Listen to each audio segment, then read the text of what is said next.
বেগুনের রেসিপি আপনারা বাড়িতে অনেকে অনেকভাবেই বানিয়ে থাকেন। এইভাবে একবার বাড়িতে বেগুন ভাপা বানিয়ে দেখবেন। আশা করি মাছ মাংস আর লাগবে না। গরম গরম ভাতের সাথে যদি এই রকম বেগুন ভাপা হয় তাহলে আর কিছুই লাগে না।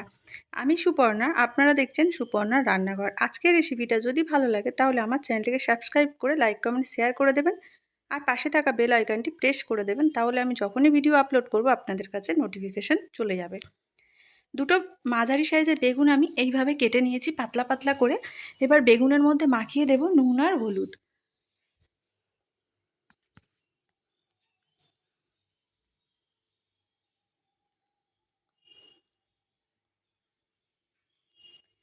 ভালো করে নুন হলুদ মাখিয়ে নেব বেগুনটাতে।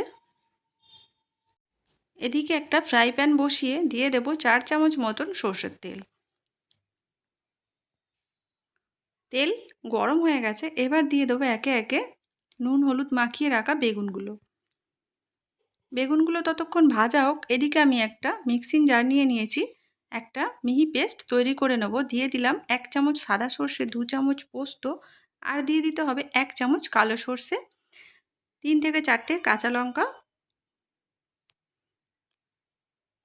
দিয়ে দেবো অল্প একটু জল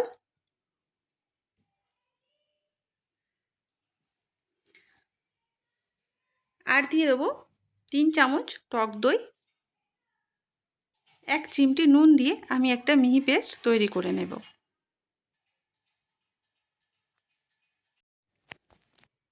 আর এদিকে বেগুনগুলো এক পিঠ হয়ে গেছে, আস্তে আস্তে আর এক পিঠ উল্টে দেব।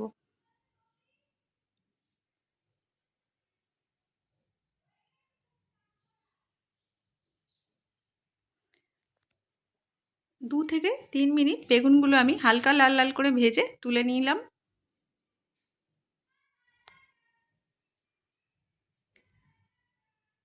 একটা টিফিন বক্স নিয়ে নিয়েছি, এতেই আমি বেগুন ভাপাটা বানাবো।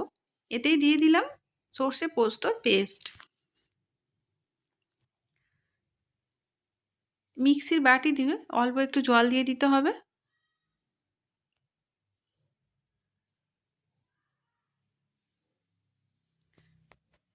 আর এই রান্নাটা কিন্তু একদম নিরামিষভাবেই বানালাম। দিয়ে দিলাম স্বাদ মতো নুন, 1 চামচ কাশ্মীরি লঙ্কার গুঁড়ো, অল্প একটু হলুদ। সমস্ত কিছু খুব ভালোভাবে মিশিয়ে নিতে হবে।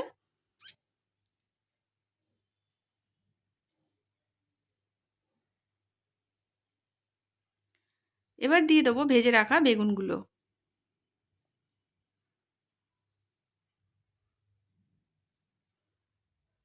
একটা একটা করে সমস্ত বেগুন আমি এইভাবে সর্ষে পোস্তর পেস্টে দিয়ে দিতে হবে।